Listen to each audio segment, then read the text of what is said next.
All right. Isn't that clever? In the spirit of the holidays, we have lots of gifts to give tonight. The first is asking your permission and your generosity because we are going to be very low-tech this evening.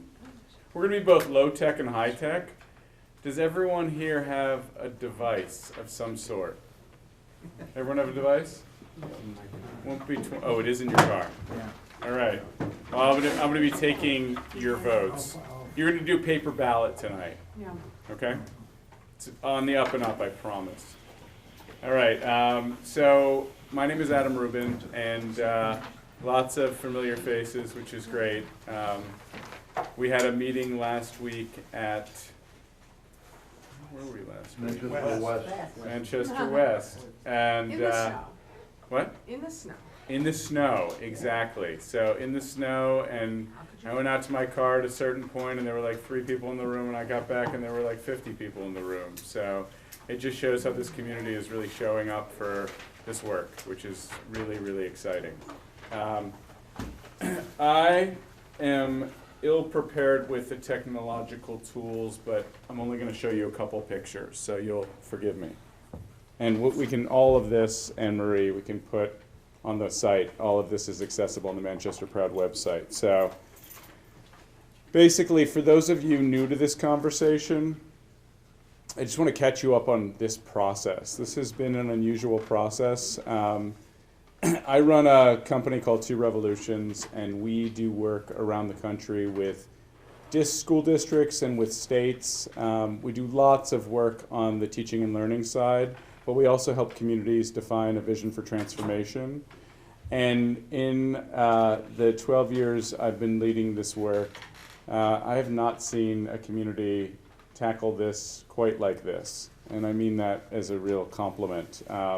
The level of engagement, the level of integrity, thousands of people have been engaged.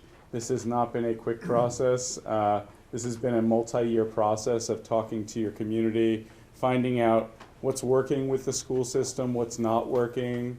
It's been a really comprehensive research process that we ran, quantitative and qualitative analysis of teaching and learning, of governance, of finance, of community partnerships, and of organizational effectiveness.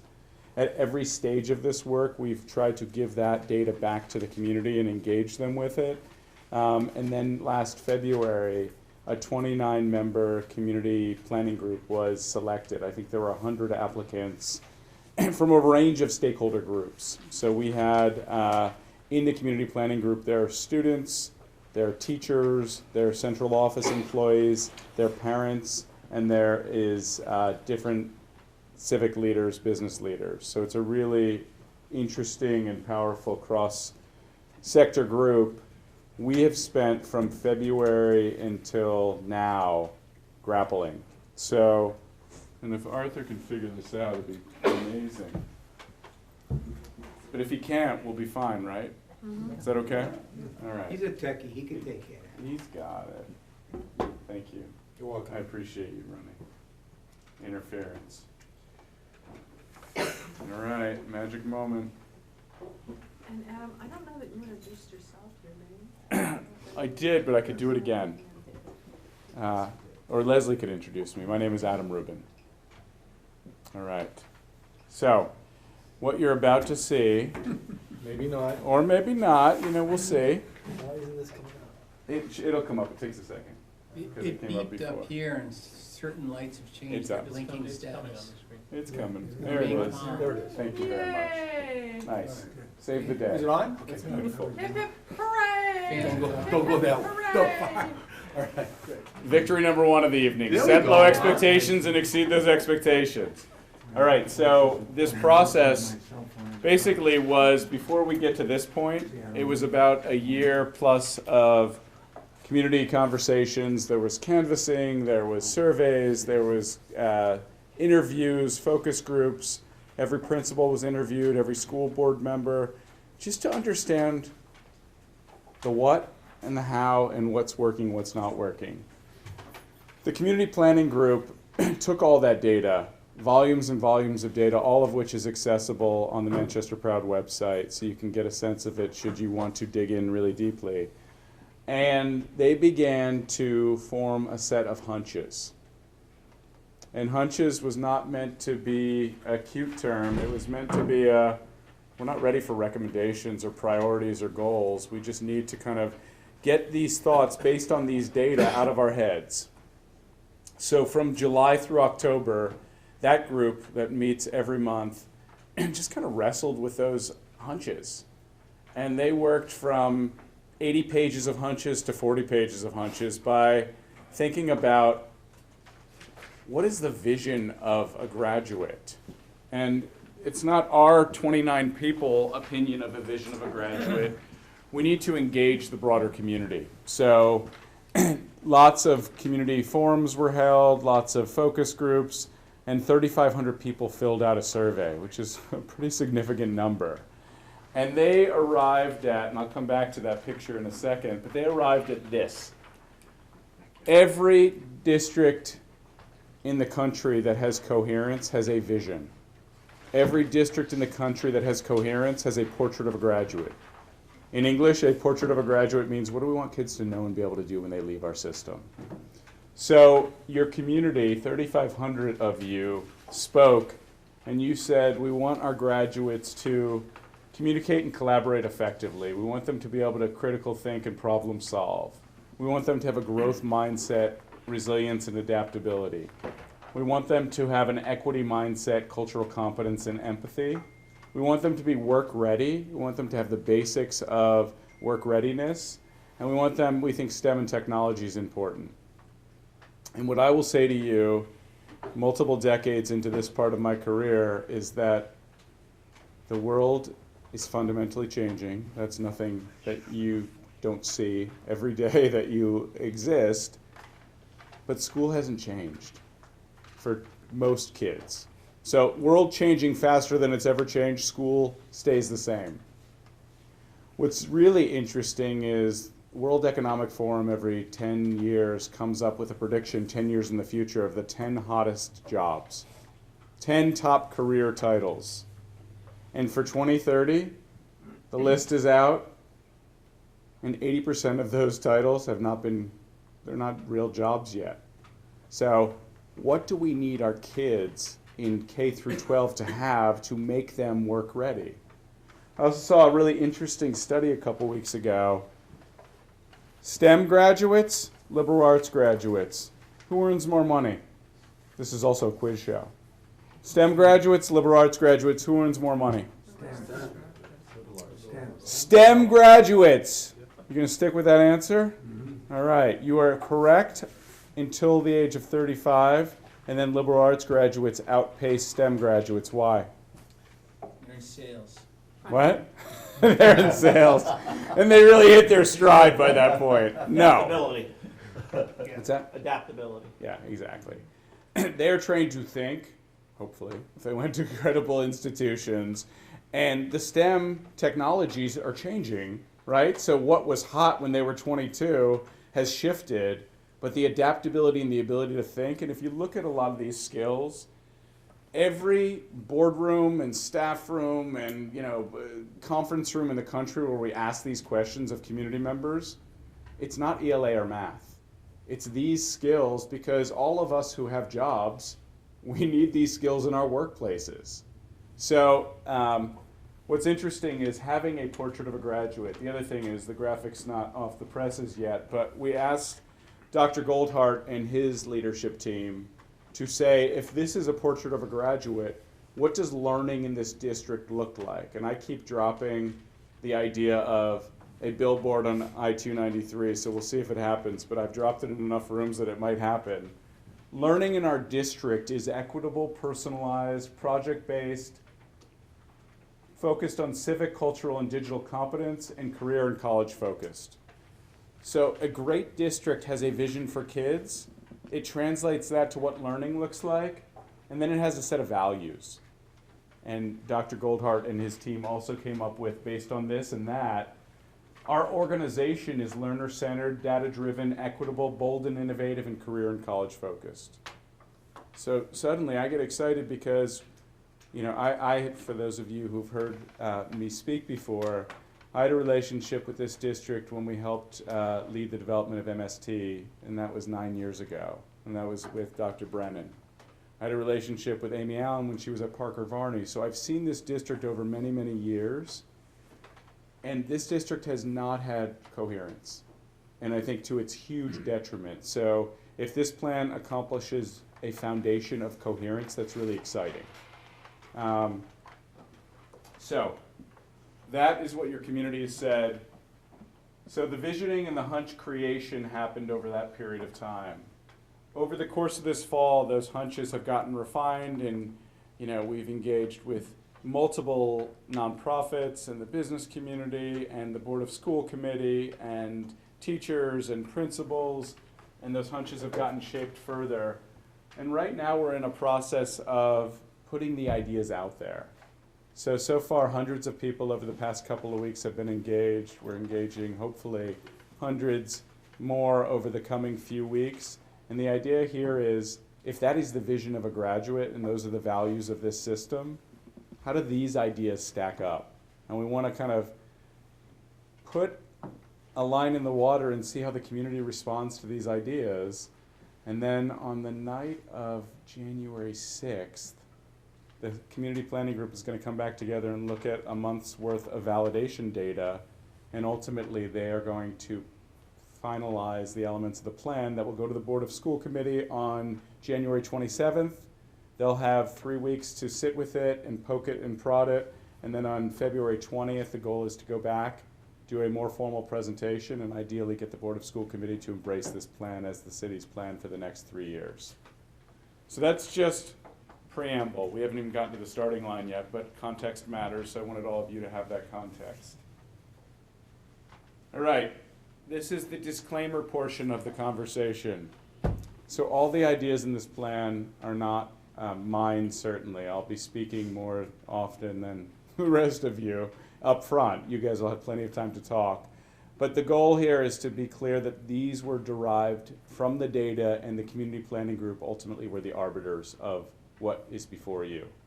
And ultimately they will decide what makes it into the plan, and the Board of School Committee will ultimately adopt the plan, hopefully. Now, none of us are Pollyannish and none of us are naive, so I say that we're agnostic but not opinionless.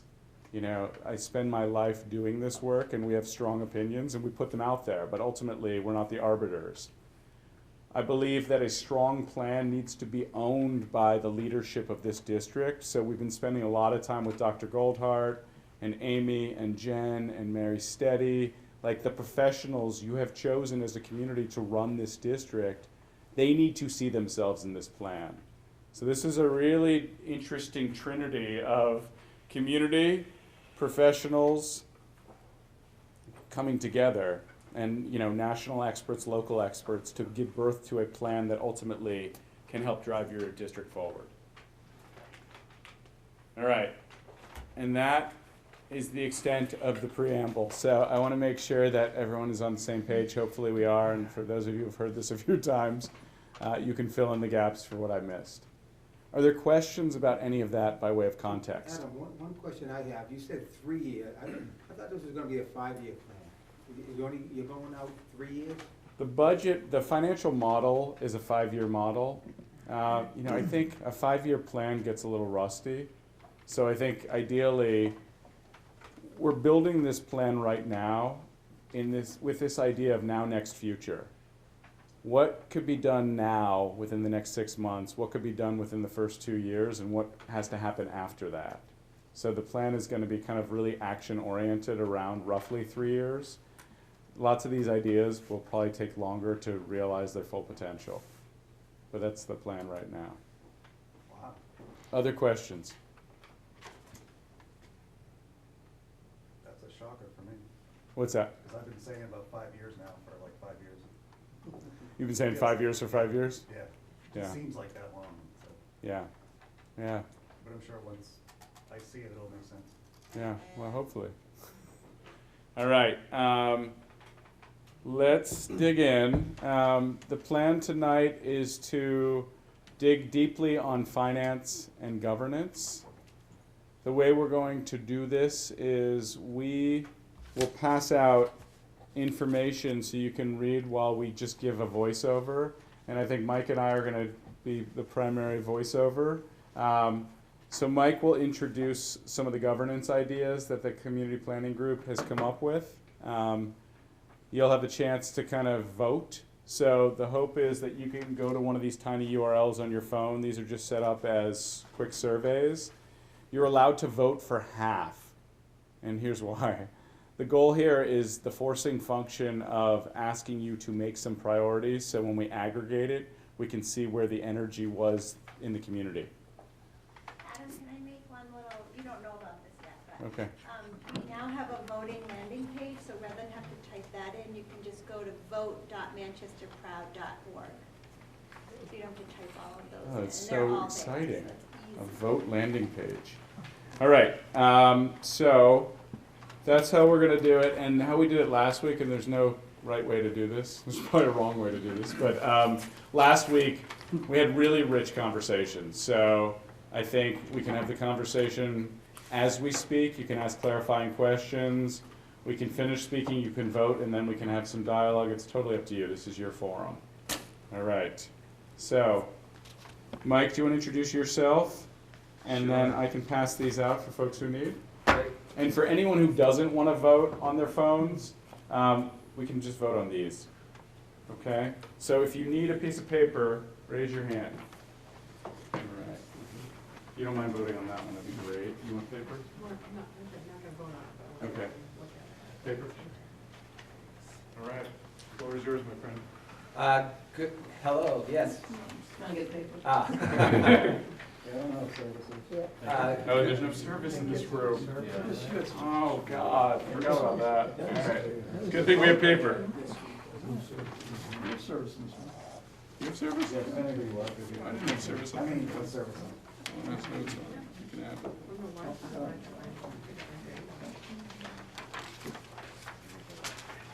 So good evening, everyone. My name's Mike Delaney. I live here in Manchester. I have 2 kids in high school at Central High School. I've got a senior and a sophomore, and I have a third who has come through the Manchester schools and is a junior in college. I've been serving on the community planning group for over a year now. And just as a brief introduction on that, I sort of come to the table as a parent. I'm really a consumer of the school system for my kids. And I'm a member of a business downtown, right, which is interested in having kids that are trained and can come to work for our businesses. I don't have a particular expertise in education, but what has been really interesting about this year for me is I've spent a night every month literally meeting with some of my kids' teachers that are on this community planning group, principals of high schools, nonprofit leaders that run after-school programs, realtors, administrators, and everyone brought a little something different to the table, which was really interesting. When we started kicking around these hunches, we sort of broke down into different areas, and one of the areas that I spent a lot of time on was governance, and I'm just going to introduce that briefly tonight, and I'm going to follow Adam's lead on the voting structure, because I don't know exactly how it's going to work. And by governance, we have a school system that's obviously run and overseen and supervised by a school board. And we started, I think, our process by recognizing that we're really lucky to have an engaged school board in this community that really cares about our kids. I think the thing that speaks to that most significantly tonight is that on this Wednesday night in the middle of December, when we're getting together to talk about this, we have members of the school board that have joined us tonight because they want to hear from you, and they've been cooperating with the community planning group throughout this process. So as we think about how we want to improve our schools, how we want to improve our school district, we've also been thinking about how can we best support our community officials that have stepped up to the plate to engage in public service and help oversee our schools. And it's with that spirit that we bring forward some of the recommendations for how do we best help the school board do their jobs, and how do we have the most effective structure for governance in the city. And that's really come down around two core principles that we want to help the school board build as an effective a culture for our school district as we can. And we want to help the school board at least rethink what are the structures we're using right now to govern our school district, and are there ways that we can improve them? In some ways maybe we can, in some ways maybe we can't. And with that, I'm just going to march you through what our key hunches were coming out of this. The first one surround the concept of improving this culture of our school district through our work with our school board. And number one, we quickly identified that we really need a strategic, well thought out governance policy, a kids first governance policy for our school board. We talk about this vision for our kids. That has to be a vision, it's a North Star, but we really want to make sure that once we have that vision, we actually have policies at our school board that, one, are aligned with that vision and are doing things to drive outcomes for that vision. That means creating metrics, it means creating policies, it means creating outcomes that are driven at the school board to ensure that that vision is being pushed, not only in the classroom, but from the top down. And we think that's a key to having the most effective school board we can. We also want to support the school board in that culture by giving them as much professional support and training as we can for them to do their jobs. This is a complicated job, and these are volunteers that put in a lot of time and are thrown with a lot of information. And we see areas for coaching for the school board. We see areas where there are regional and national support networks for people that do similar jobs in other cities and other states. And we think there may be more meaningful ways for our school board to engage with some of those support systems and bring some of that information back to our city. We want to ensure that we get them really good high coaching, particularly for volunteers that serve an election and step into a new job that's got a lot of important responsibilities. And we also want to make sure that we can strengthen as effectively as we can the ties between the school board and the schools. And obviously when you have someone that's in charge of finance and policies, and then you've got people that are being supervised, there's always going to be some natural tensions between what needs to be approved at the school board and what happens at the school system. We think this city will be better served, our kids will be better served, if we can spend some really concerted time trying to build stronger, longer, more meaningful relationships between those people who are volunteering to serve on our school board and those people who are actually teaching our kids in the school and running our schools in our communities. So that's something we think is really important under number 3. As we talk about this North Star vision, we see opportunities to improve our evaluation system for our school leaders, both at the school board level and in the front office at the administrative levels with our superintendent. We think there's room for more transparent evaluation, and we don't think this is about identifying on a regular basis who's doing a good job, who's doing a bad job. That's not what this is about. This is really about identifying goals and outcomes that we want to achieve each year and having a touch point on a regular basis where we simply reflect on whether we're achieving those goals, and if not, what we can do to get there. But we think we need to strengthen the evaluation system for the Board of School Committee leadership and for the superintendent. And that's hunch number 4. Now I'm going to move briefly over to the Board of School Committee structure and some of the things we've looked at. We've gotten a lot of information from people with with a ton of background and expertise like Adam that look at a lot of school systems, look at a lot of school boards across the system. So we tried to look at school systems that are like Manchester, similar size, similar socioeconomic background, similar performance, similar amount of citizens, similar cultural and diversity breakdown. And sort of how do we do it at our school board? And how do other places do it? Particularly, how do other places do it that look like us, but really have achieved perhaps better outcomes from the school system? than we have. What does their governance structure look like? And we have noted some differences between how other places do it and how we do it that we just think warrant further discussion and exploration. Let's start with our kids. Right now, we don't see a particularly strong role for a student voice in the governance of the school system, and there are a number of different ways we could explore having a stronger student voice, either as a part of or somehow tied to the school board.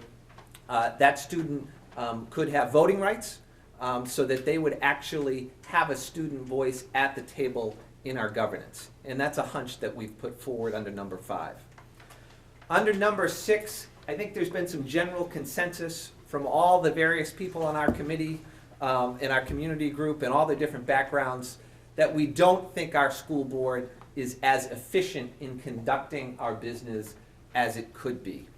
And we see some ways that we could try to do that. Most of that aligns with, can we make these meetings more efficient? And I'm cognizant that the elected officials that are here doing this work, we all know they're sometimes up there at 10, 11, 12 o'clock at night trying to do this business. We don't think that's the best time to do business, and we think there's a better way to get this done for our parents and our kids in our school system. Public comment and decision-making are 2 critical functions of a school board. We think those perhaps could be separated and streamlined, so there are more efficient ways for the school board to get public comment at one point in time and perhaps do business at another point in time. We also believe that there are ways that we could simplify the committee structure at the school committee. And this is the recommendation number 7 that you see there. There's a lot of committees. We have kicked around whether there could be less committees. In terms of approving grants and finances, we see opportunities for some of those actual organizational systems to be streamlined and simplified so that those grant approval processes aren't taking as long or going through so many steps at a committee or subcommittee level. And we think some of the committee work could be merged or consolidated in a way that will make the process more efficient. In that regard, and this speaks back a little bit to the culture, but fundamentally we see the primary roles of the school board as overseeing policy and finance, and we recognize that they often get pulled in a lot of different directions, and oftentimes there may be management creep there, where the school board gets caught up in things that perhaps our superintendent could manage more effectively. So we'd like to see a committee structure that would re-emphasize what we think the core priorities for the school board should be. And then finally, beyond the committees, we looked at the composition of the school board. How do we elect it? How do we staff it? And how does that compare to what other communities have done? And we did note that there are some communities that have had strong and effective outcomes that have chosen differently than our citizens for what that composition should be, how our elections should occur, and how often they should occur. So we're bringing forward some of those ideas for us to continue a dialogue about. One of those could involve trying to depoliticize the school board through a different election system. We have a structure right now that is based on wards. Wards are inherently territorial, and we're really talking about policies here to benefit all our kids across our school board. So we've kicked around ideas about whether we could structure the school board through geographic representation that might reflect a different breakdown than how we do it now. Some of these may require changes in the city charter that are beyond sort of the control of the superintendent or the school board itself, but they're ideas we wanted to bring forward for discussion. We elect them all at the same time. There are many school boards that stagger elections of school board members so that you get some expertise that continues over time. And you don't have as much new blood turning over all the time. So we think the idea of electing some of the school board members on a regular basis, but staggering those out over time so they're not constantly up for re-election would be good for our school board. And finally, on the political side, while we all appreciate everything our mayor does for our school system, it is inherently a political position. It oversees the school board, and we see ways that perhaps the core work of the school board could be enhanced if we decoupled the school board from the mayor, in the hopes that that might just depoliticize the process as a whole. Having the mayor run the school board, we found, is not common across districts that are similar to ours. So those are really the hunches we brought forward on governance, and I'm going to turn it back over to Adam to sort of talk about how we kick these things around and vote from here. Thank you. You get to stay up here, which is All fun right. for both of us. So first of all, we want to open it up to clarifying or probing questions, like what could be clearer based on what was shared. I mean, before you share any questions that you have, just hop on what Mike said in terms of it's a really difficult job to be on the school board. It is a thankless job often, and it is in the political crosshairs. I've spent a lot of time in this city. I've spent a lot of time in a lot of cities. Politics are unique here. You pride yourselves on politics being a blood sport here, and that is played out. I'll say what the data showed really clearly is a perception that the culture at the school board level in moments has hindered progress in the schools. That's perceived. That's really tough to make empirical, but it was an overwhelming sentiment from the community. So it's not obviously an indictment of any individual on the school board. I think it really called into question the structures and processes, but underlying that, culture of distrust was probably the #1 issue that surfaced in thousands of pages of research. And that wasn't a school board issue, that was a systemic issue. So, you know, from this we derived, the community planning group derived these hunches. Questions, if any? Please. So number 3 under build a better culture, I think that's a really interesting idea. And I think the challenge, the negative side, the challenge is it can't be a Potemkin style tour. I don't know if you know the metaphor, but you don't want to have it be such that you show up and everybody's smiling faces and you pat their heads and stuff like that. But I think that cuts right to the core of that trust piece. And I think it'd be super interesting if we were able to be successful with getting school board members in the schools. And I'm a coach, so on the fields or at first events or whatever the extracurricular are, because I think that's an important way to build that trust piece. And so my only caution, if we think that's a strong one, is to make sure that it is frequent and casual and effective and made in a way that is not, as I said again, Potemkin, and you can probably look it up on your phones what that is. But you see that all the time with political candidates come through and everything looks wonderful, right? There's the facade. And what you really want to do is build that trust piece. And I went to an event that Amy Allen ran at Smith Road School when she was acting superintendent, and the teacher said, "We've never seen a school board member in the school." Smith Road? That's not true. Whoever told you that is not true. I go up Somebody there said, quite often. well, they didn't see him. Well, so that's their data, right? They didn't see, so you may have been there. Right. Now, But they perception didn't see is you. not reality, but Yeah. perception is Yeah, and real that's to the that important person. piece, right? Regardless of whether you were there or not, that's what they perceive, and so that's an important piece of this. In order for it to be successful, that can't be what this person thinks. You know, they have to have a See, different they're making experience. comments though without the knowledge of what they're saying, because there are board members that go up there and No, they I visit. don't visit disagree with you, schools. Art. I think that if she didn't see somebody, she didn't see somebody. But- And it doesn't matter if you But were to there or make a not. If she- statement to somebody that school board members don't She visit didn't their say schools. school board members didn't come there, she said, I've never seen a school board member here. And that's a different statement, right? And that's an important distinction. And I'm not trying to be flip or disagreeable, I'm trying to make sure it's clear that the goal isn't to just show up, the goal is how do we build trust, right? And this is an awesome way to do it. Mhm. And in order for it to be successful, an educator in that school, or a parent from that school, or a kid from that school can't think that they're never here. Mhm. They have to see them. And so I think that's awesome, but it has to be kind of couched in the, it can't be just what Art said, that they don't see us. Yeah. And I'll briefly comment, Art being one who I do see in Central sort of every time I'm there. He's there. So we do have engaged school board members. I'm gonna flip this a little bit and put on my business hat for a second, because I'm on a management committee of a decent sized business in Manchester. With a business lens on this is how I would evaluate this issue.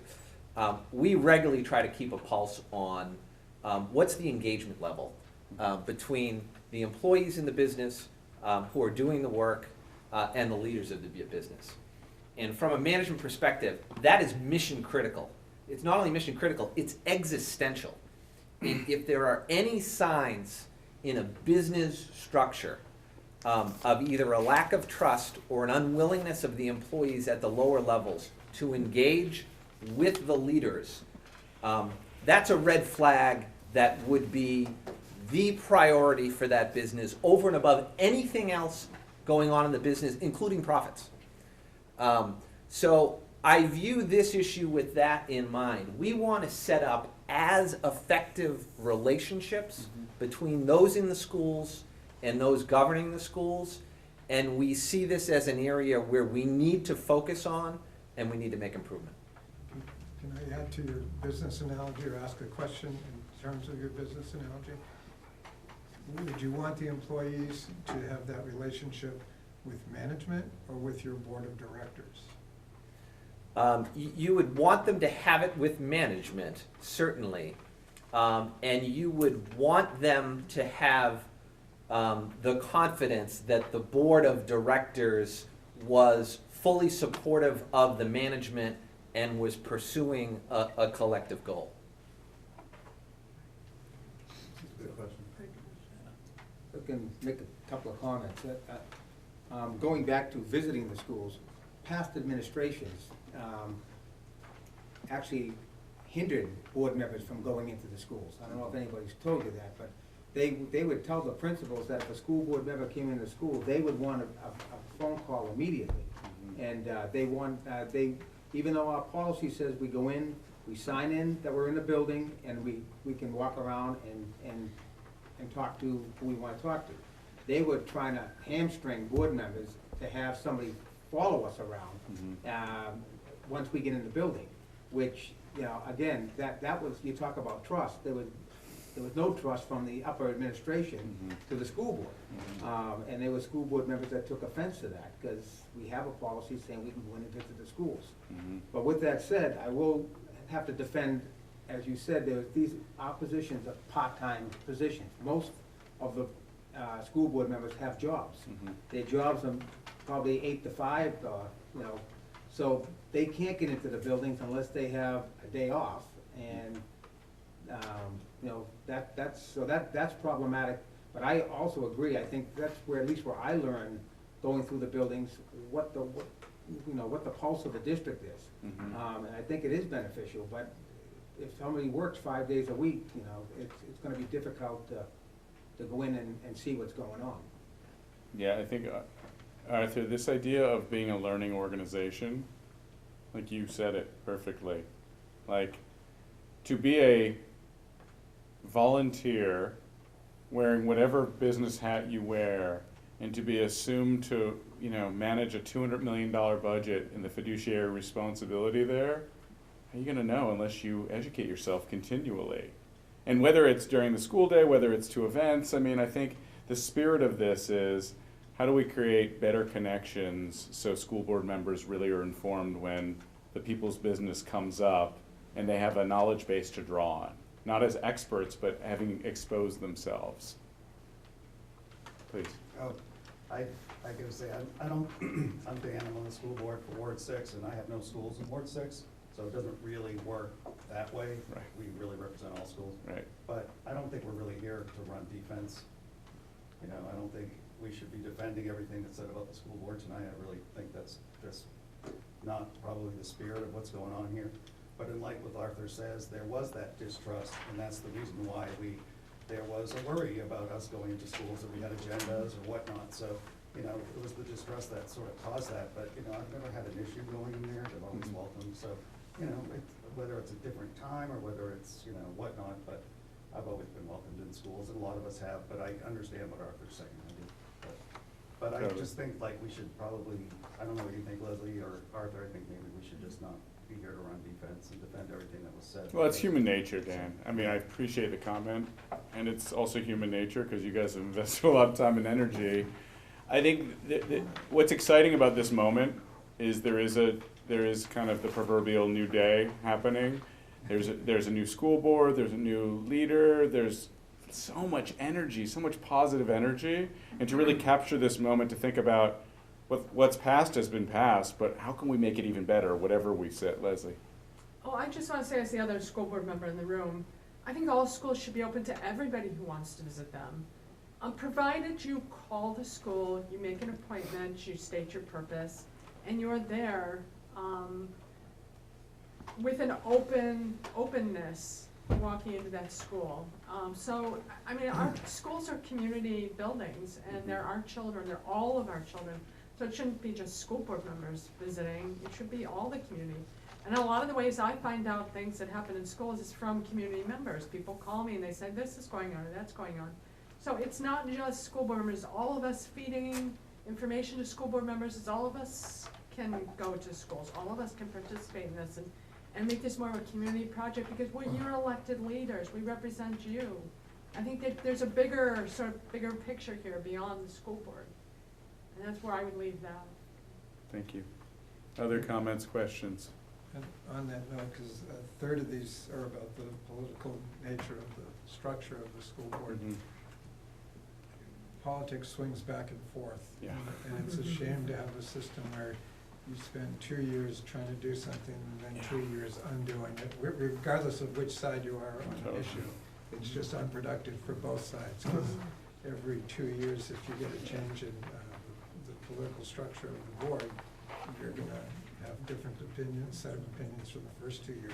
It's very hard to move forward when you're rowing forward and then backwards and forward and then backwards. And I think number 9 is a response to that. You know, 2 years, I know that's the New Hampshire way. I live in Vermont, it's also the Vermont way. It's inane, just objectively speaking, for anybody, let alone a school board.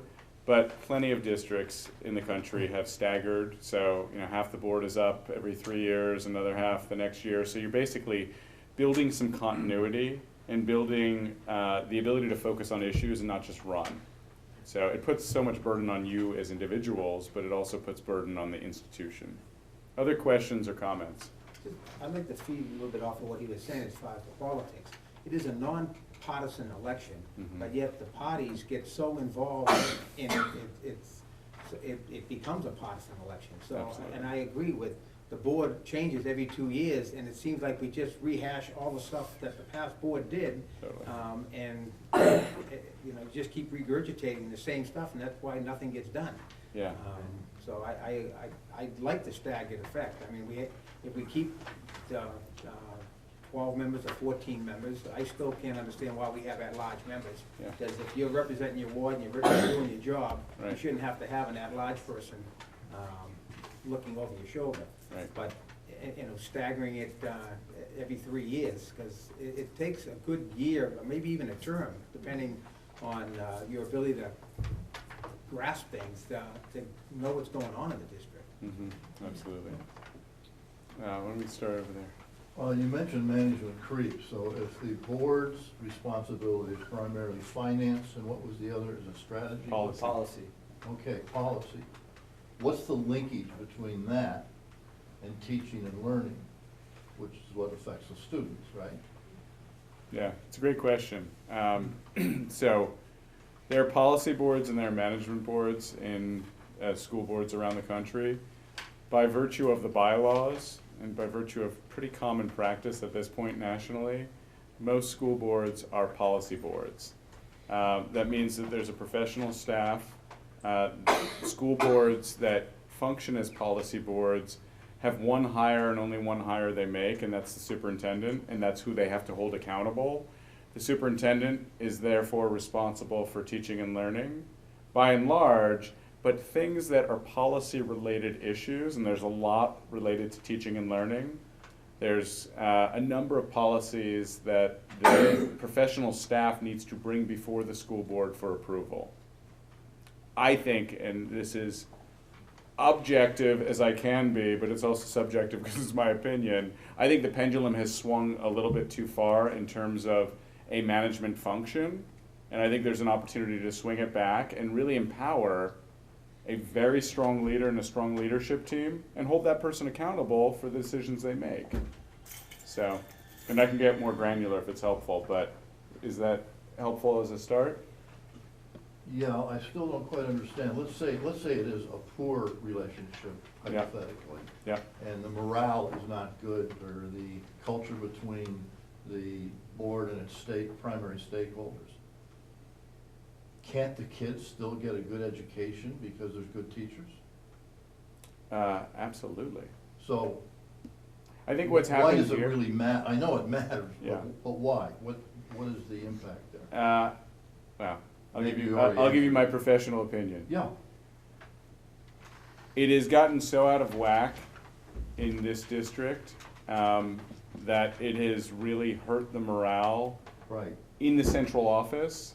There's been a perception, whether real or perceived, of micromanagement, which has felt like a disrespect. I think that has rolled downhill, so I think the buildings have felt disrespected by the central office, teachers have felt disrespected by principals, and I think all of that is a domino effect on the quality of teaching and learning. So I think that is, when the school board relationship is negative with the district, I think it has an adverse effect. Sure. I also think a district that has a lack of clarity about what they're aiming at, and I think this district historically has had that, not historically, but in my exposure over the past decade, there hasn't been a cogent vision around which everyone can rally. And when you don't have that, how do you make policy in a coherent fashion? You're making policy in a reactive manner. You're making decisions at the central office in a reactive manner, and there's a lack of coherence. In any organization, let alone a school district, when you have a lack of coherence, everybody feels it, and that hurts kids. Just a quick parent hat on this. I also want to see a superintendent hang around, right? We're going through superintendents in a way that can't be helpful to the underlying goal. And I think we just need to recognize at a very high level, something we're doing is impacting the reality that we can't keep a superintendent in the city for all that long. And I want to look at this closely because I want this guy or the next woman to stay, period, and really invest in our school system. Yeah, there's a correlate there for sure. Please. So one of the sort of central themes of the district vision that you all presented was the idea of equity and being equitable. So I liked the idea of sort of including students within the school board. Did you all sort of as a planning committee come across any sort of other ideas to increase diversity on the school board, to make the sort of school board more reflective of the population of students that they are serving on behalf of? There's so much. Do you want to start? Well, Why don't you take a first stab and then I can speak. There's a lot of, equity is a cornerstone of the overall plan that's getting developed. It can't not be. We're living in 2020 and you've got a district of 45% free and reduced lunch. So if equity is not a core focus, something is out of whack. In terms of governance, you want to speak to the conversations? so let me just start with the group in terms of how we address diversity, inclusion specifically, and then some of the ideas for the district, and then I'll kick it back to Adam. The issue was as important enough for our group that we actually stood up a separate committee with the support of sort of the leaders of Manchester Proud to really just focus exclusively on how this process reaches out to underserved populations in the city, to parents and students that may not be able to speak as freely and as effectively through traditional channels about their kids in the school system and what the future of their families in the school system is. We focused on that tremendously to make sure that we're building a plan for the families that are going to be using our schools now and into the future. And in doing that, we did that very deliberately, recognizing that perhaps we don't have the structure for oversight of diversity inclusion initiatives at the school administration office that we want. We recognized building that structure with a diversity and inclusion component, which we're talking staff that's in charge of that, or committees that gear it. One, we wanted them to be directly involved in this process as we build it, but also for that to be a permanent piece of the school administration that we don't see right now. And we fundamentally believe if we can reach out to the community members in doing that, if we can build it within the administration and the management, we believe that will have a trickle effect on the school board, and we will see more diversity and inclusion in terms of interest in people stepping up to serve on the school board itself. Yeah, I think I certainly saw a lot of efforts towards the end of your sort of listening sessions and planning of trying to get insights from people of color and sort of other communities, which is great. I'm not sure I'm seeing as much of that in terms of these hunches and recommendations that would lead me to believe that sort of we are approaching that issue from a systemic and structural standpoint. I think students, you know, including them on the Board of School, certainly Manchester School District students are way more diverse than older generations in the state, so you have some elements of that, but electoral politics tend to certainly favor affluence and tend to be white, and a whole bunch of these things lead me to sort of be a little concerned that we're going to keep churning out the same sort of Board of School diversity, equity, and inclusivity metrics that we have today. Mm-hmm. Yeah, so I've learned a lot about DEI in the past couple of years. It's a very fashionable topic in education, and it should be. And I'm speaking tongue-in-cheek because it's unfortunate that it's had to become fashionable for us to focus on it. In the organizational effectiveness part of the plan, which I'm happy to discuss after tonight, there is a dedicated push. I think you're going to see an org chart that reflects equity as a horizontal, not a vertical, with staff associated with it formally. So I think that's one thing. I worry about when equity is a vertical, because then it can be a director of equity. I think a lot of this plan is trying to focus on inclusion. It's trying to get at a culture of distrust. It's trying to find voice and ownership for kids and educators in ways that they just haven't had voice, for structural reasons, for systemic reasons, and just because that's not how things have been done in most places, let alone here. So I think there are elements of that in the plan. And then I think on the teaching and learning side, there's a deep desire to really, I think one of the emerging strategies is going to be, I forget the language, but it's basically support the whole child and support all children. And within that, there's going to be a big strand on cultural competence for educators, as well as bringing that into the curriculum. So all of that is nice to hear, and show me the money kind of thing. Like, let's see how it manifests itself. So this plan is really grappling, and if there are ideas that you have specifically, I think there's huge openness. But I know that your new superintendent is deeply committed to this issue. I sat with him just before this and looked at a new org chart, and equity is very prominent. Dan. I just wanted to mention one thing in case I have to roll out of here, but were there other ways that were suggested? Basically, one of the things that I'm really focused on is student interaction, student input. For everything that's introduced, I'm always like, did you check with a student? Did you check with a student? Like even with the budget, I think there's so many ways that we can get student interaction. I even suggested that we do like a road show and let students know what we do at the beginning of the year and how they can get involved and whatnot.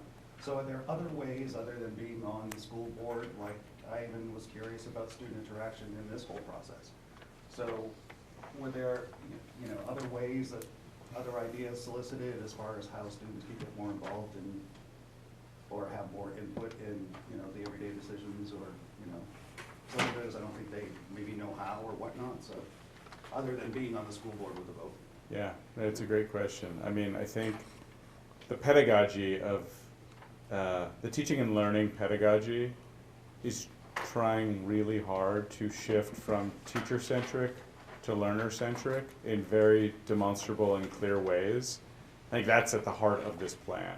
So I think that's one really important thing, is that kids school doesn't happen to them, learning doesn't happen to them. They actually are empowered and supported to own their learning experience. I think that's the most empowering thing that a school district can do.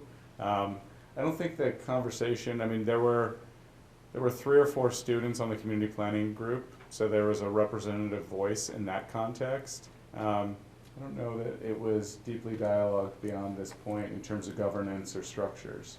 Right. I don't remember. And there was also at the beginning of this process a very heavy outreach process to get data and feedback, which also incorporated sessions in which students were invited to participate. I think the community planning group as a whole agrees with your sentiment that this focus on ensuring that the student perspective is in the minds of the administration and the school board has to be paramount, particularly in our visioning. Mm-hmm. Other questions or comments? Jim? Yeah, so Jim O'Connell, I'm an incoming school board member. I'm sorry I came late, and I am forced to actually leave early for another meeting, but just a couple of things if I could share. I think that the previous school boards, and I with great respect to the 3 members who are here right now, all of whom will be members of the incoming board as well. The emphasis, in my view, the school boards have spent too much time, to use a modern parlance, way out of their lane in, either perception or reality, micromanaging school functions.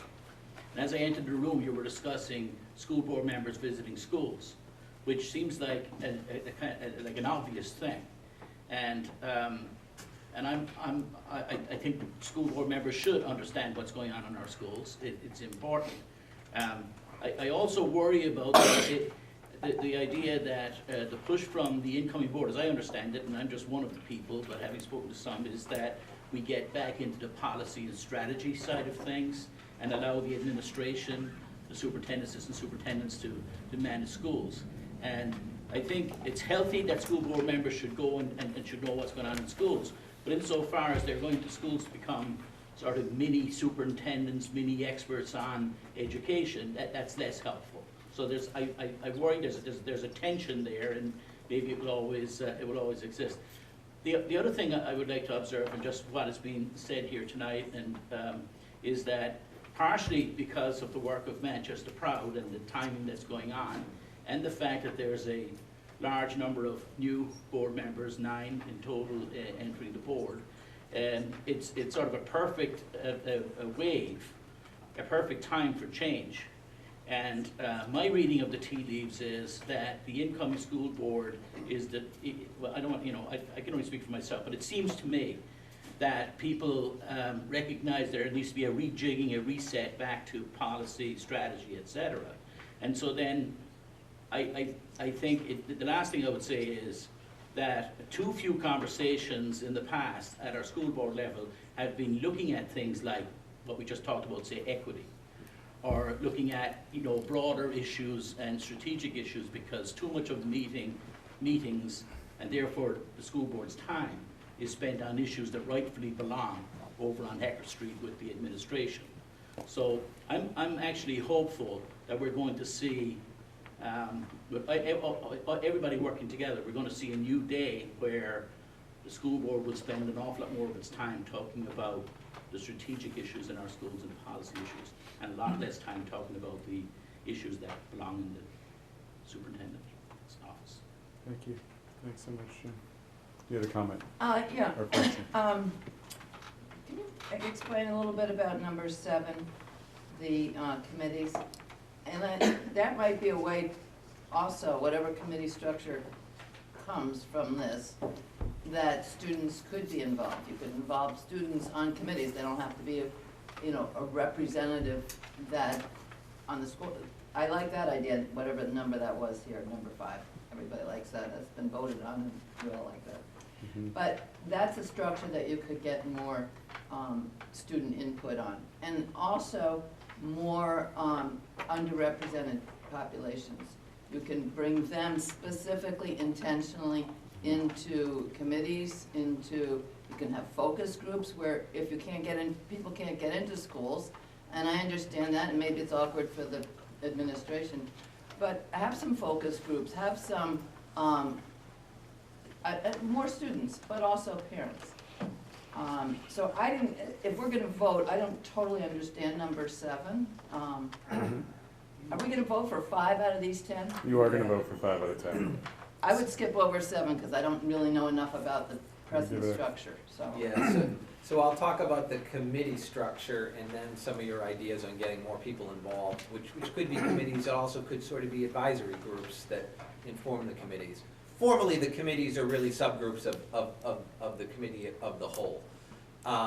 The general sentiment from those that regularly participate in that process, I am not one of those people, but from those that provided feedback, there was a general sentiment that the school board sometimes breaks down into subcommittees to do things and decide things. And those processes are simply repeated at the full board process. So you have a subcommittee to divide up the work. You divide up the work, you go do the work, and then you do the work again at the school board committee. In any occasion, things need to move from one subcommittee to another subcommittee back to the full board, so there's also an inefficiency. So vertically and then sort of horizontally. So the ideas there are, one, if they're going to be subcommittees, make them subcommittees that are efficient and perform functions that, for the most part, unless there's substantial disagreement, likely should be making it up to the committee. Probably a lot of that should be on a consent agenda where we were passing it through unless we have a fundamental disagreement. Also, potentially, with this idea of policy and finance, looking broadly at, well, how many subcommittees do we have and how many do we really need? And particularly with respect to dollars, because dollars flow from the federal government into the city and we want to get them out to the schools. There's a belief that that process is slow and that there are administrative hurdles to it that could sort of be lowered. So that's the committee idea in general. We did talk a lot about how do we get more people invested in the school board process. Some of that involved, could there be advisory groups of non-elected officials that could have a more formal ear of either the school board or perhaps the superintendent to get more engaged in the ways that you talked about. All right. We're gonna vote in a second. Arthur? Thanks. I just want to speak a little bit about what you just said. We had a new school board orientation last night, and this is one of the topics we talked about. We do have 6 standing committees, which the mayor is the one that puts the members on those 6 standing committees. The vice chairman can have any subcommittee that comes up depending on what the topic is. But as far as the consent agenda, all the stuff that, you're absolutely right, that takes a lot of time at our full board because we have a subcommittee, it goes on the consent agenda, then it gets pulled off the consent agenda at the full board, and we talk about the whole thing that happened at the subcommittee. What we found out last night is how we do run our meetings. We're gonna have to put a notation in the subcommittee postings that you may have a full board presence at the quorum at those meetings, which we found out last night that when you don't do that under 91A, the right to know, you have to let people know that you may have a quorum. But I would like to have people go to the subcommittees, that's really where the work is done, and voice their opinion there so that if you truly have a consent agenda when it goes up to the full board, that's not happening. And hopefully that will change. But again, they've mentioned it comes down to trust, and some people would like to pull it off because they may want to have their voices heard on TV or put it in the record that, you know, they're either in favor or opposed and why their reasons are. Yeah, good. Thank you. I think the committee structure as it stands lends itself to moving towards the management function, the current, you know, more management function of the board rather than the policy setting that it should be. I mean, I've seen committee meetings where board members have really questioned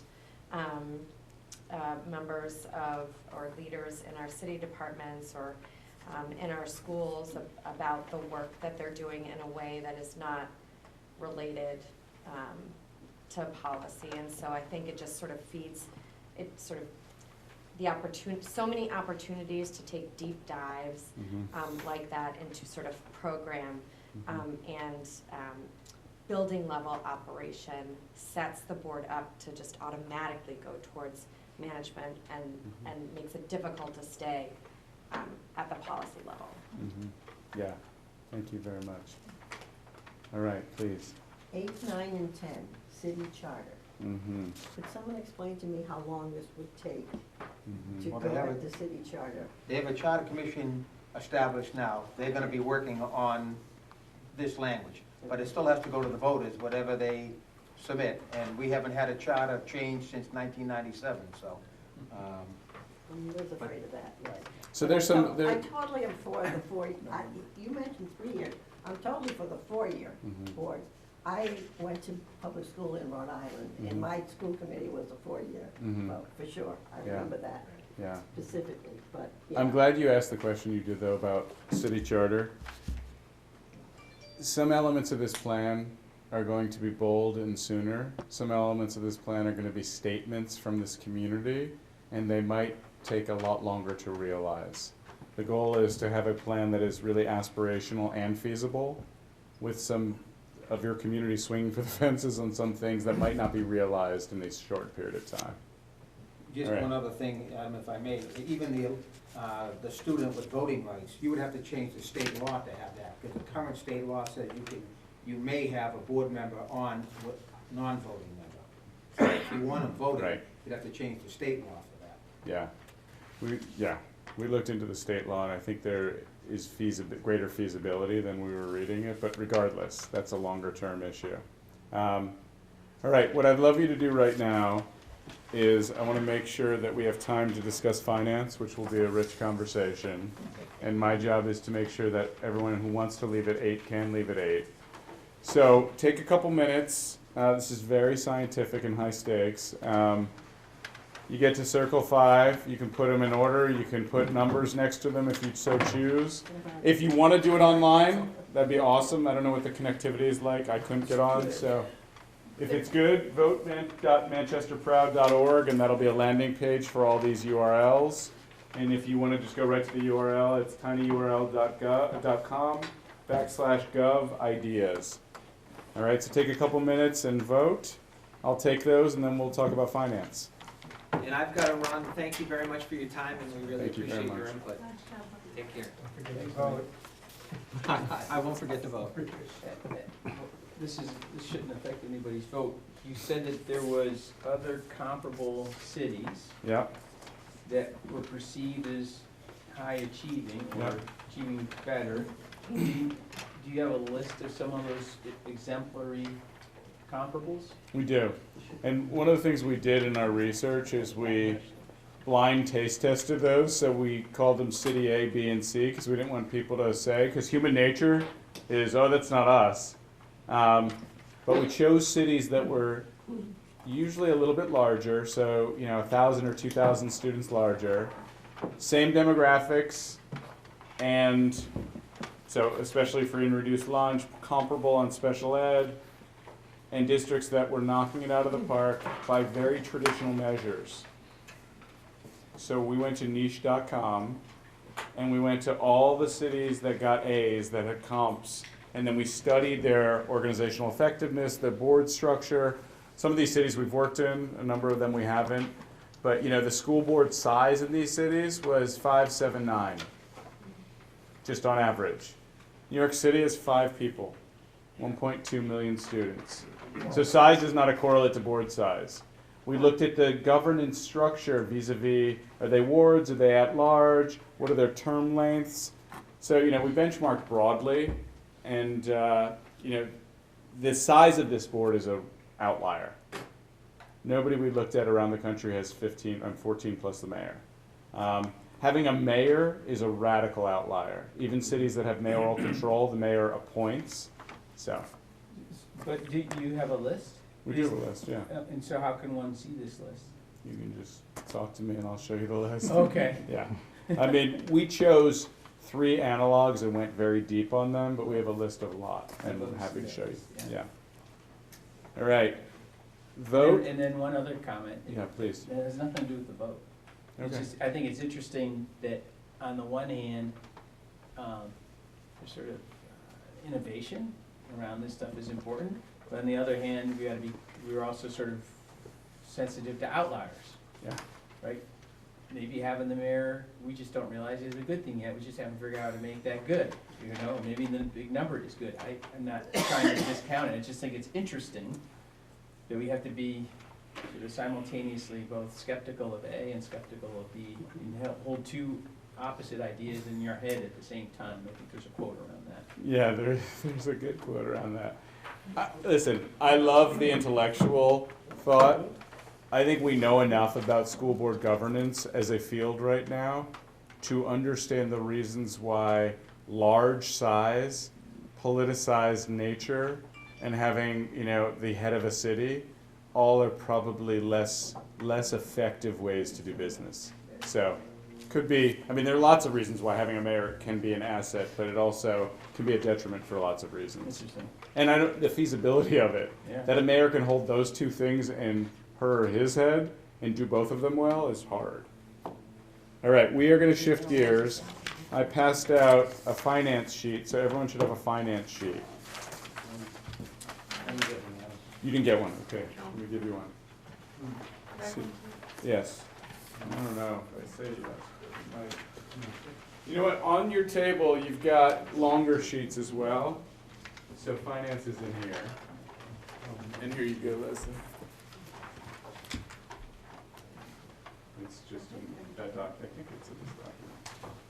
No, you know what, it's not in this document, guys. We've got an extra one in our. If you guys have extras, if you Table don't mind somebody. sharing. Thank you. Good for Arthur. And it's not in there. You guys have an extra, Leslie? Here you go. It's not in there. Okay. All right, so finance. I think the headline here is governance and finance were 2 of the hot button issues in the research. No big surprise there. Finance, just the structural budget challenges, perceived and real, that Manchester faces, came up in the community engagement research as one of the top issues. Budget is a huge issue. In the research, we really dug into your school district budget. We took it apart, we built a new finance model that we can all plug the ideas that emerge in the plan into to understand the fiscal impact of those. To put it in layman's terms, we are thinking critically about costs and about revenues. All of us budget by virtue of being humans and living here, and we think about those 2 factors. You have a challenging situation in that you've lost 16.7% of your enrollment in the past decade. It's really tough for a system to metabolize. We have a challenging situation in that the number of teachers over that same period of time has been constant. It's been flat. So one would imagine if students decreased by 16.5%, teachers would decrease by something. That has not been the case. There are about 1,000 plus minus teachers in 2013, and there are about 1,000 plus minus teachers today. So structurally, that equation doesn't work. There are 2 cost ideas, and this is where we softened you up with governance, and now we're going to go in at finance. These are 2 meaningful ideas. These are not without pain, but the objective will be to get the right ideas out there and figure out how to execute them. Map teacher placement to enrollment and student need. There are some buildings in this city that have few students. There are some buildings that are close to full. The goal here is to adjust staffing levels systems-wide that is more aligned with enrollment. How you do that in a humane and respectful way, there are some good ways to do it. There are two things. One is you can stop hiring new people. And the second is there's a retirement bubble. And every year, and we were just with Karen last week and sat with her and looked at the retirement bubble. I think that email came in today while I was in a meeting. But roughly 50 to 75 teachers on average retire and or leave the district of their own volition. So if you, for a few years, were to not hire new teachers, were to move teachers based on student need, and were to allow a retirement bubble to happen, you would have a few hundred less teachers over time. Now, we've looked at the data, and there's also a class size recommendation in this plan of limiting class size in K3 to 20 or under, which is aligned with national promising practice in the early elementary years. So all of those things, this first one is thinking about teacher placement and systems need more critically. So that is the first hunch. The second hunch is 21% identification rate of special ed students. We work in 35 states. We've worked in a lot of New Hampshire districts. That's a really high number. I deeply believe that every learner should get the supports they need. That's core to my belief system. And I believe, and I've had a good conversation, many conversations with your head of special ed, I think this system is over-identifying special ed kids. 21%, the New Hampshire average is 16%. The urban national average is 15, 17%. So you're over-identifying, which is bad for two things. It's in the finance category because it's bad for your bottom line. Every one of those kids is an average of $2,000 additional dollars to educate.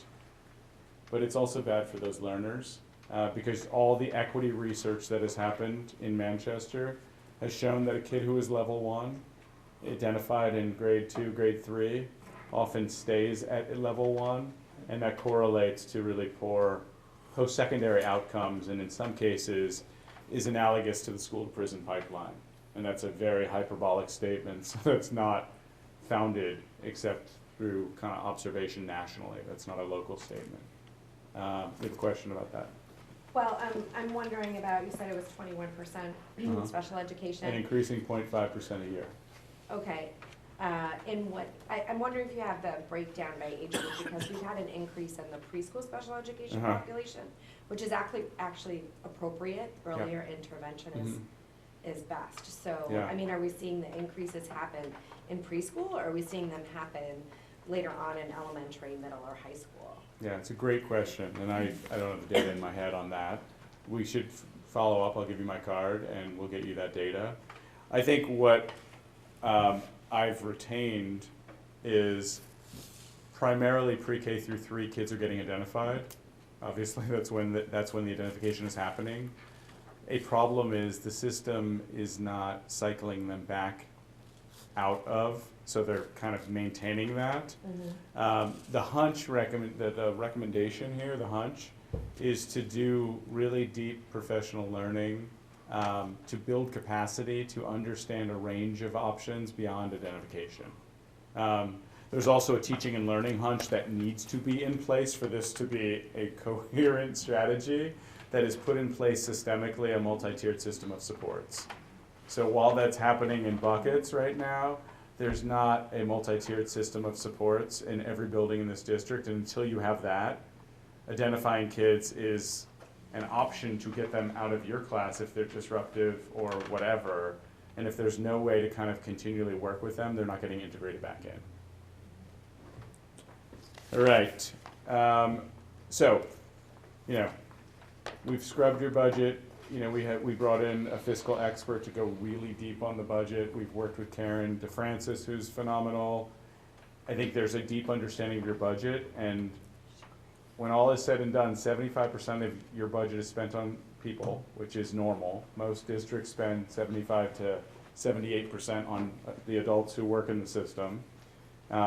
The two places we saw the biggest leverage is thinking about teacher placement and thinking about special ed on the expense side. On the revenue side, I think it's really important to think creatively about ways to generate more funding for the district. And I think the district has huge opportunities to do this. So number 3, consider magnet schools. You have a de facto magnet school in MST. There's huge demand for it, but there's space limitations. So capacity is a limiter there. With what's going on with the redesign at West, there is a magnet wanting to be born there. And you've amazing assets, and the conversation around this has been whatever the theme, from dual language immersion to, you know, a performing arts magnet or an arts magnet at Central. Like, there's been lots of great conversations, but ultimately what we're trying to heat map from the community's perspective is, do you think magnets would be a viable approach to A, attract back first and foremost charter and homeschool families who would like a different option within the system, and B, do you think ultimately if you build successful magnets, which has been a strategy nationally, LA and New Haven have been 2 success stories, they've attracted suburban families back because the offering is so interesting and unique that it overcomes their fear of the city, and they want their kids to have those options like a dual language program or an MST. Number 4, expand successful revenue generating programs. So there are 2 ideas here that are examples of this. One is Manchester School of Technology has been really successful as a full-day school. It also operates multiple hundred seats for half-day kids who get sent from a number of sending towns. Each of those learners is approximately $5,000. They bring $5,000 with them. Given space constraints, Manchester School of Technology cannot expand the half-day program for sending towns, but if there were space opened up, they could, and they could attract, I think Karen said, they could have capacity for 3 or 4, Karen Machado, the principal, 300 or 400 additional learners. So that's a revenue generating opportunity. Another revenue generating opportunity that's been discussed is pre-K. Pre-K is a very politicized set of words to use in New Hampshire, so I say that. But middle class and wealthy families need to send their kids to high quality pre-K. Everybody needs to send their kids to high quality pre-K.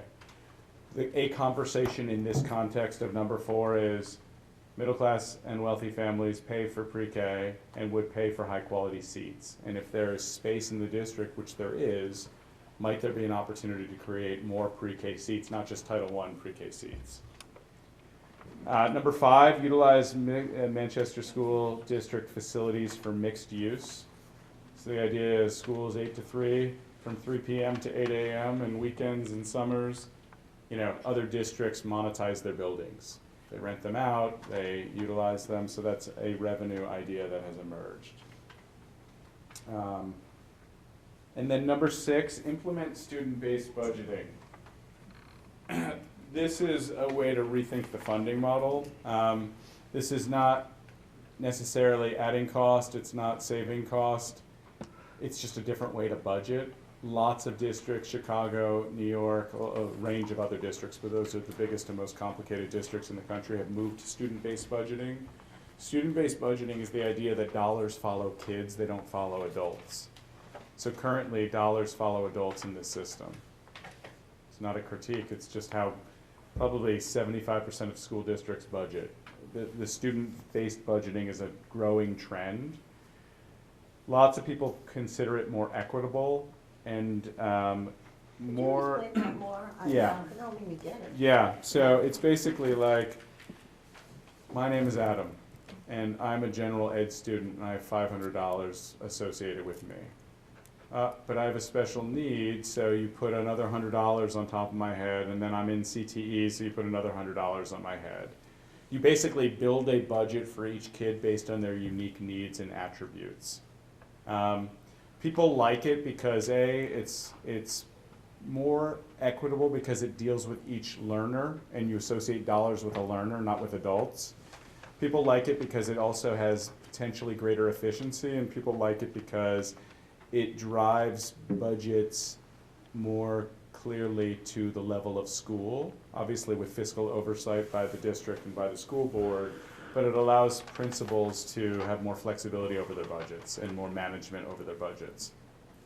Adam, a question I have though, we have such a transient population in this city. Yeah. How do you follow that child? I mean, they may be in here 1 year and gone another year. Yeah. Is there? Yeah, I mean, for this moment, I want to heat map interest at a high level. Systems that are super transient, like Chicago and New York, have done this effectively. Now, oftentimes in a district like New York, kids are moving from Queens to Brooklyn, and they're still in the same district, so those dollars are still within the same system. Here, I appreciate kids are moving to different towns and out of state and back in, so it's a different issue. I think the issue is while the kids are here, how are we best meeting their needs? All right, questions? It impacts just the district budget. It doesn't impact the individual school as that child moves around, because it's more common in Manchester that a child will go from Beach Street and move to the west side and be in a different school. Does that funding follow that kid from school to school? Funding follows kid, yeah. So one school will be losing money when that kid leaves, and the other school will pick up. Yeah, yeah. But, I mean, if we think about it, the school's enrollment should drive the revenue, right? I mean, you know, if a school has 500 kids, another school has 200 kids, the school with 500 kids should have more dollars to work with each of their kids. It doesn't always reduce the expenses of the school. Right, it depends. Kids leave, Yeah. it doesn't mean you get rid of one teacher. Exactly, Yeah. exactly.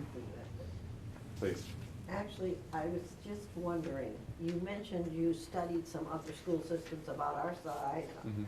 our complexity. How did our budget line up with their budgets? How did your budget line up? Your budget processes, your budget itself? Per student. Amount per student. Oh, yeah, You're lowest in the state right now. You're low. You're among the lowest, and let's put it this way. Catholic schools are about $4,000 a kid. Hanover, New Hampshire is about $26,000 per kid. You're probably about 10 and a half, 11 per kid. New Hampshire average is probably 16. National urbans are pretty well funded. Camden, New Jersey, $24,000 a kid, one of the highest needs systems in the country. So you're very low from a national standpoint. With that said, $200 million is a lot of money to spend effectively. But you are low, and there will be fiscal equity suits over the next 5 years in New Hampshire trying to redress what is happening right now. I'm gonna use Michael's business analogy again, because in a lot of ways our schools are like businesses. Absolutely.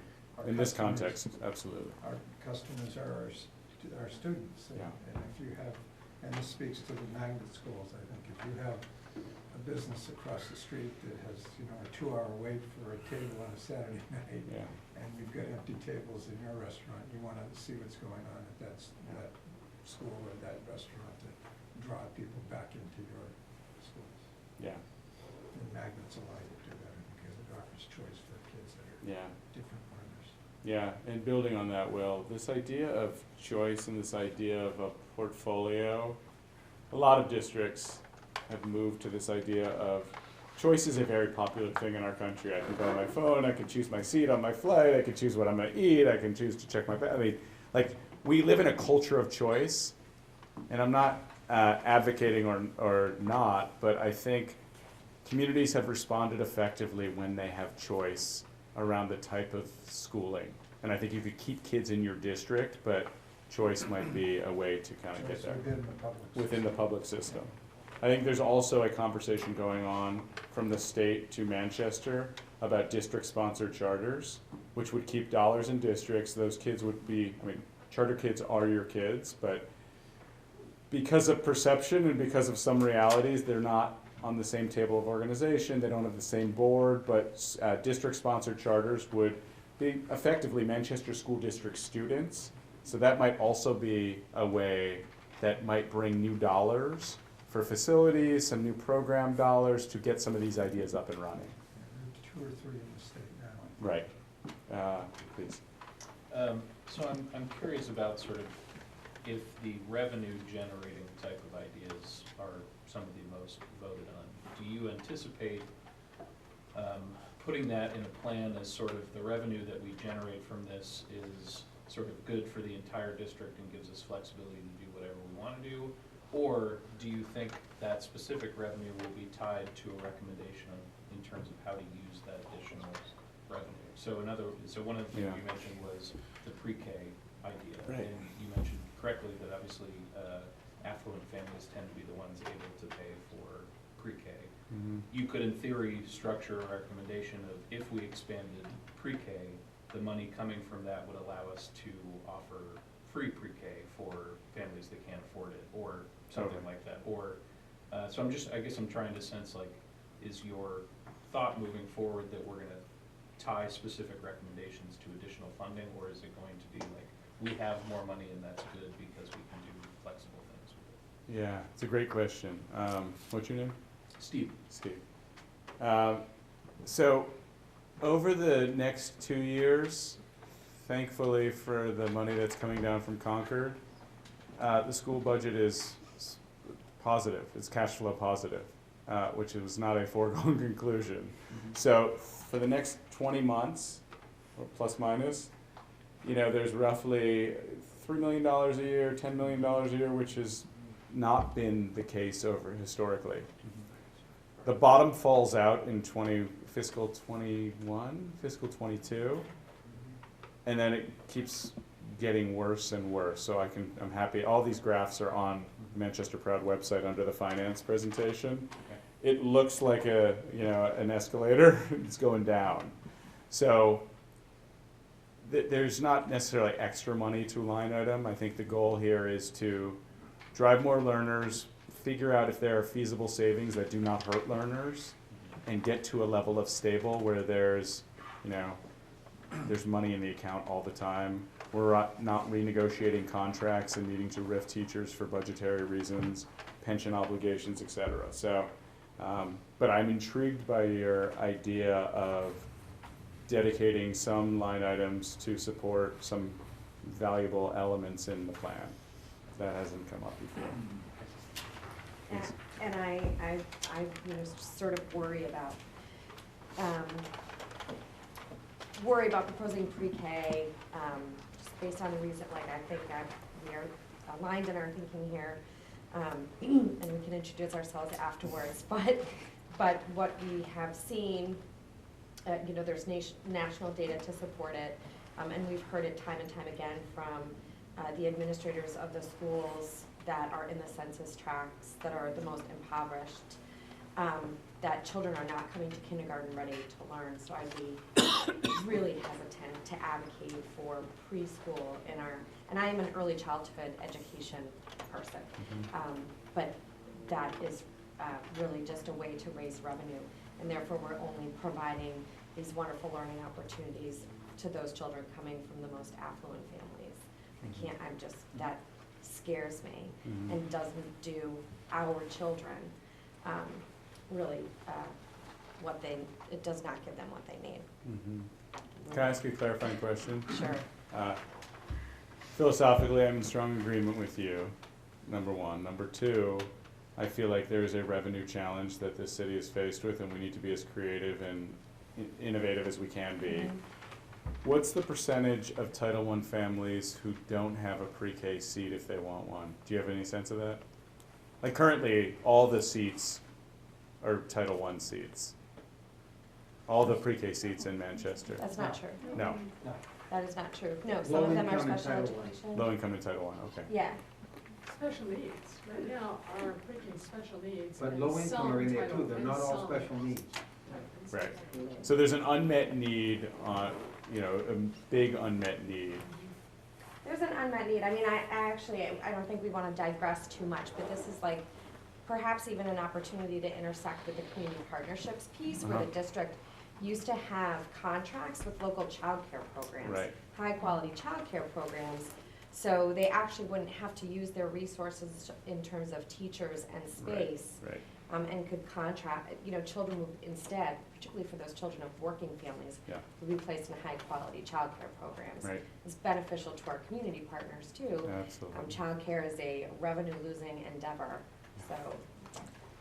Okay, thank you for sharing that. Any other questions or comments? And I want you to get to voting in a few minutes, so you can get out of here if you want to. Just in terms of, on that, you could do something, couldn't you do something like a sliding scale?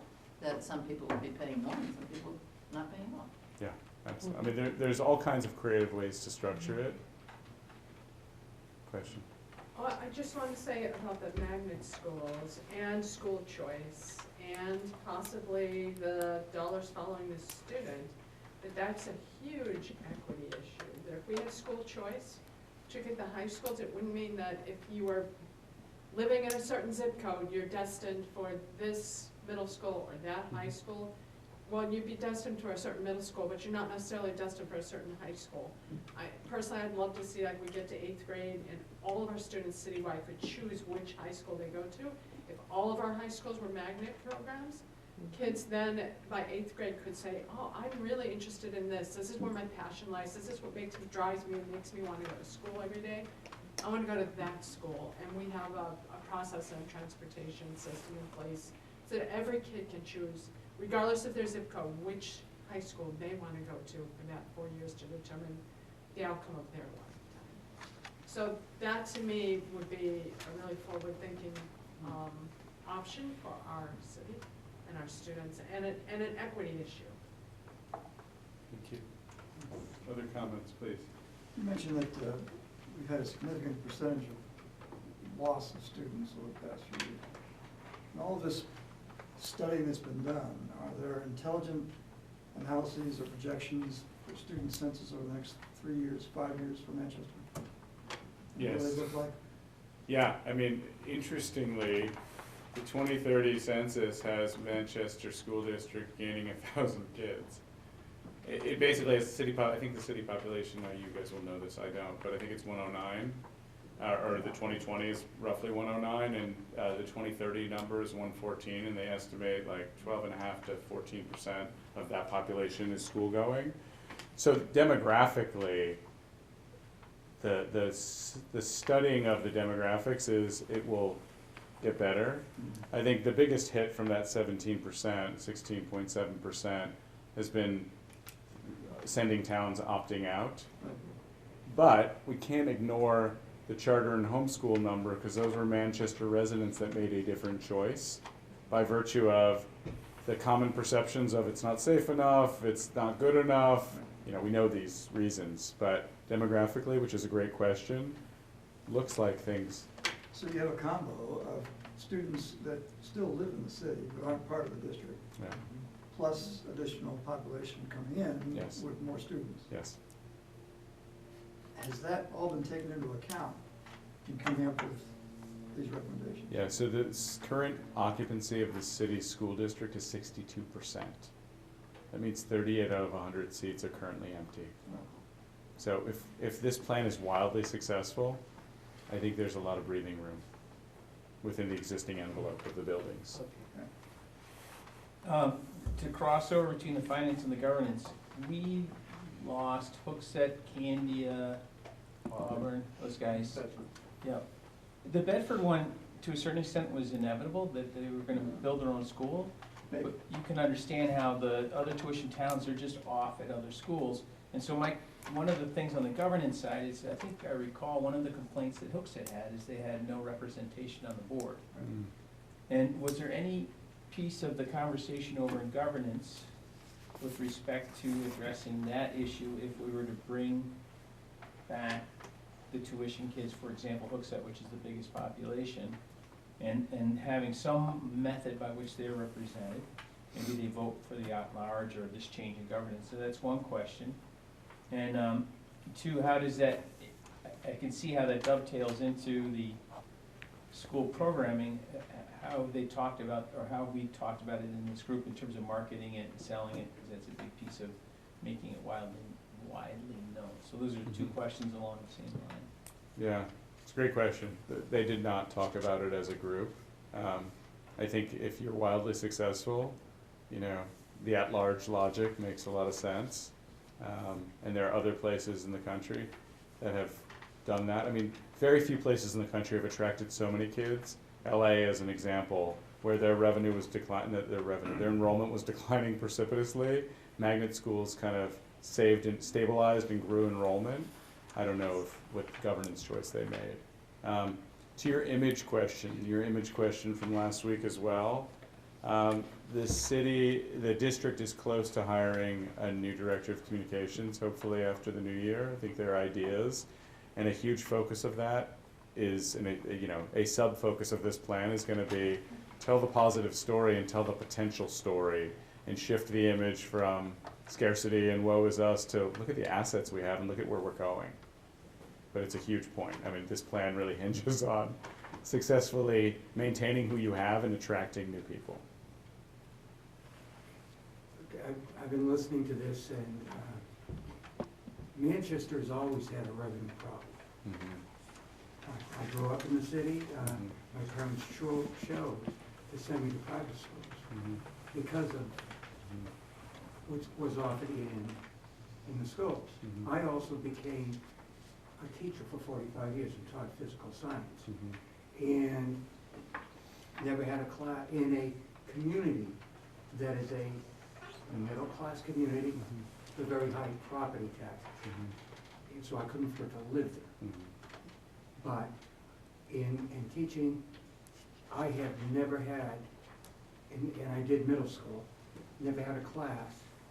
It was just one year I had 20 kids. They've all been lower than that. And also I found out that we had an inclusionary model where every kid was in the classroom. There weren't any kids that were in a room. If they could not be included in the community, spent the money to send them to another school. And so that's another cost. But you could see the productivity that you would have. But when the kids were included, along came a special needs teacher that was in that classroom. So in the middle school, I had we were a team of four special needs staff members in every room. So we're talking costs, and I know when I ran for the state legislature and knocking on doors, people were talking, they had special needs kids, and they kept telling me that they're only in the classroom a few periods a day. So I think the city needs to go a long way. And hopefully there's some hope in Concord to get some funding. And we did it. We accomplished that, but it's only a time period. That's the only thing that the governor would agree with, is a short period like this, even though we had passed something that would be for. So that's, and I do appreciate that we have low property taxes here, that's why I live here. But it's not good for the kids. Yeah, absolutely. And when I was reading in the paper that everybody's excited now that in high school we don't have classes larger than 30. And I said, 30? You know, if you haven't managed a classroom and taught, that's not manageable, especially if you're teaching science. And you need to have equipment, and that costs money. Absolutely. And we were well equipped. And so those are the things that we have to look at. Absolutely. In getting funding from the state. Absolutely. indeed. It's critical. You know, it goes to the question of what's the per pupil expenditure and is it adequate? You know, it's a constitutional issue, it's a state constitutional issue ultimately, and is there a fair and adequate funding to support learning in this district? Let me say this, it is 7:59. Everyone is buttoning up. If you want to button up, I will hang out for a bit. I want to make sure I collect your papers, and I'll hang out, so if you have questions, but thank you all if you need to go. Really appreciate the engagement that you showed up. And next Wednesday night at New Hampshire Institute of Art at 6 o'clock, there will be a deep dive into organizational effectiveness and community partnerships. There's really, really rich stuff that I was intending to cover again tonight because it was a snow night last week, even though we had 50 people on teaching and learning. There's a lot of richness, so I'd really encourage you to go to this site. And if you have questions, you know, hang out, I'll give you a card and you can just follow up with me. But we want your questions, we want your ideas, that's what this process is trying to do. And thank you. Are we eventually getting to see the results from these? Absolutely. Yeah, we'll post them on our site. Perfect. All right. And so we have lunches. You can have mine. Just welcome. You can have mine.